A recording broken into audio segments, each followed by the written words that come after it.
안녕하세요. 공인중개사 이장님입니다.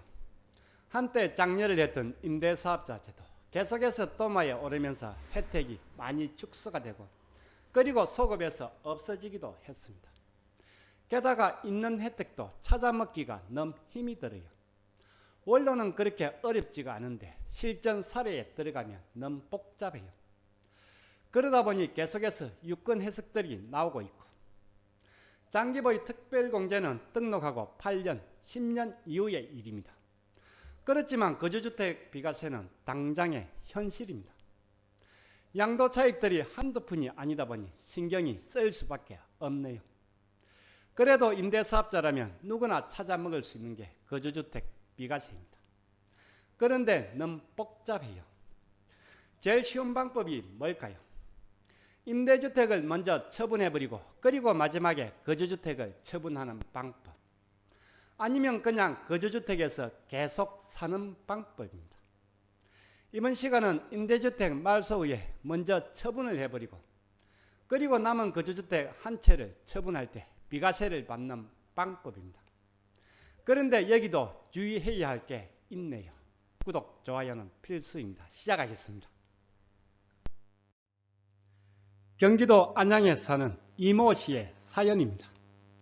등록에 있던 8년 장기 임대주택 한 채를 금년 3월에 자진 말소를 하고 처분까지 해버렸습니다. 거주주택과 임대주택을 각각 한 채씩 가지고 있다가 임대주택을 자진 말소하고 먼저 처분을 해버렸네요. 그리고 지금 살고 있는 거주주택도 금년 12월에 처분해버리고 입주하는 새 아파트를 사서 들어가 살려고 합니다. 연말에 한 채 남은 거주주택도 처분할 예정이네요. 안양의 이모씨, 비과세 받는데 문제는 없을까요? 거주주택 한 채와 임대주택 한 채를 보유하다가 임대주택을 3월에 먼저 말소하고 처분을 했네요. 안양에 사는 이모씨, 12월에 거주주택을 처분한다면 과연 거주주택 비과세가 가능할까요? 여러분들도 답을 한번 맞춰보세요. 정답은 안 될 가능성이 많겠지요. 왜냐하면 된다면 굳이 이렇게 질문하진 않았겠지요.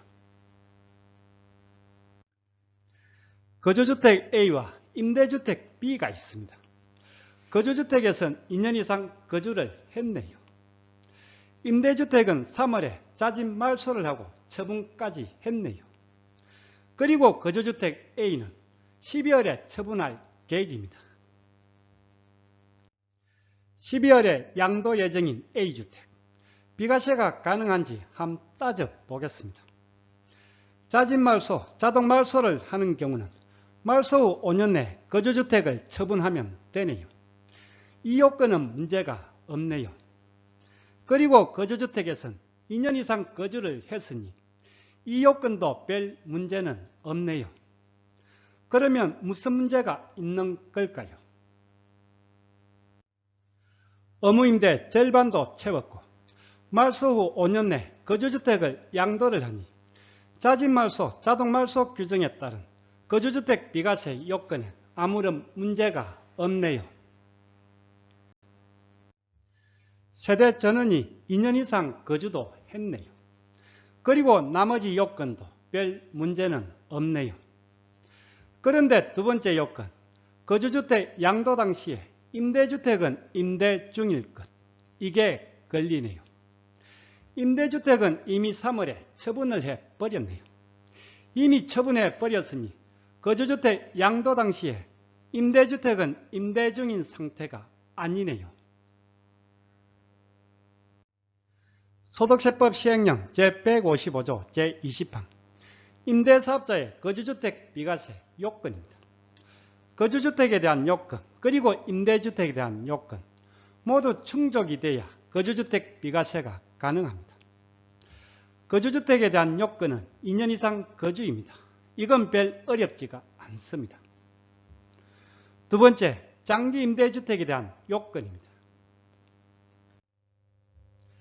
양도일 현재, 즉 거주주택을 양도할 당시에 세무서 사업자 등록을 하고 지자체 민간임대주택으로 등록하여 임대하고 있으며, 즉 거주주택을 양도할 당시에 임대주택은 지자체와 세무서에 등록을 하고 임대 중인 상태여야 한다는 뜻입니다.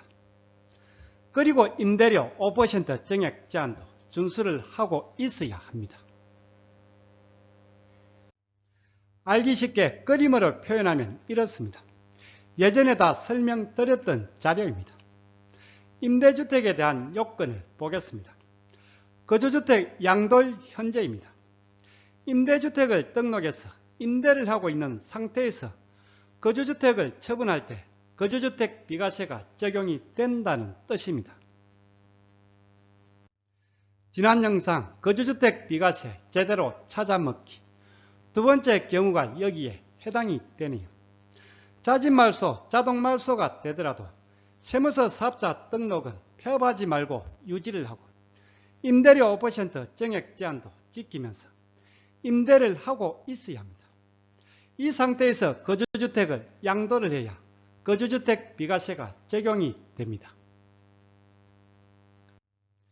경기도 안양에 사는 이모씨, 3월에 이미 임대주택을 말소하고 처분까지 해버렸으니 거주주택 양도일 현재 지자체 등록은 말소가 됐더라도 세무서 사업자 등록은 유지를 하고 있어야 하는데 그게 아니네요.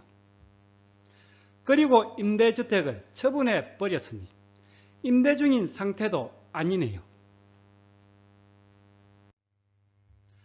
거주주택을 12월에 양도를 하더라도 거주주택 비과세는 불가하네요. 그렇다면 임대주택 처분하고 남은 거주주택 한 채는 1세대 1주택 비과세가 되질 않나요? 임대주택을 처분해 버렸으니 이제는 거주주택 한 채만 남은 상태라 1세대 1주택 비과세는 적용이 되겠네요. 그런데 이때는 최종 1주택 규정이 적용이 되네요.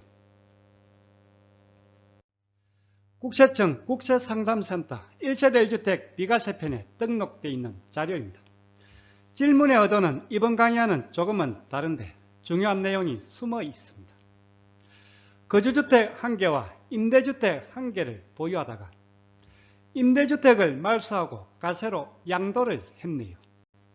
이때 남은 거주주택은 말소 후 5년이 지나서 양도를 하면 비과세가 안 되는지, 당연히 말소하고 5년 내에 양도를 해야 거주주택 비과세가 가능합니다. 중요한 것은 이어지는 부연 설명입니다. 천천히 읽어보겠습니다. 그러나 등록 말소된 임대주택을 먼저 과세 양도한 경우에는 임대주택 양도일로부터 새로 2년 보유, 남은 거주주택이 취득 당시 조정지역에 있던 주택인 경우에는 새로 2년 거주, 이후 양도하면 양도 시기에 상관없이 비과세됨. 임대주택을 처분하고 그리고 남은 거주주택 한 채는 1세대 1주택 비과세가 적용이 되면서 최종 1주택 규정을 적용받네요. 임대주택 양도일 후 2년 보유를 하고 그리고 취득을 조정지역에서 했다면 새로 2년 거주까지 해서 양도를 한다면 비과세가 가능하네요. 임대주택을 처분하고 거주주택만 남은 상태에서는 일반주택이 되면서 최종 1주택 보유기간이 적용이 되네요. 비임대주택의 양도일이 A주택의 보유기간 기산일이 되네요. 비임대주택을 처분하고 2년 이상 보유 또는 거주를 하고 양도를 해야 A주택은 비과세가 가능하네요. 즉 2023년 4월 이후에 양도를 해야 1세대 1주택 비과세가 적용이 되겠네요. 경기도 안양의 이모씨, 금년도 12월에 A주택을 팔아서는 비과세가 안 되네요. 큰일 날 뻔했네요. 그래도 다행인 건 임대주택 양도일부터 2년 후에는 비과세를 받을 수가 있네요. 임대주택이 새 채인 경우도 마찬가지네요. 임대주택을 모두 양도를 하면 남은 거주주택 한 채는 거주주택 비과세가 아닌 1세대 1주택 비과세가 적용이 되네요. 이때는 최종 1주택 보유기간 기산이 적용되면서 직전 임대주택 처분 이후 2년 보유 거주 후 양도를 해야 비과세가 가능하네요. 절대 놓쳐서는 안 되겠네요. 자진말소, 자동말소 규정까지 나오면서 거주주택 비과세를 제대로 찾아먹기가 만만치가 않습니다. 복잡한 거주주택 비과세 받는 게 신경 쓰인다면 임대주택을 모두 처분해 버리고 그리고 거주주택은 천천히 처분하면서 비과세를 받는 방법도 고려해 볼 필요가 있습니다. 어쩌면 이게 머리 안 아픈 가장 속 시원한 방법일 수도 있습니다.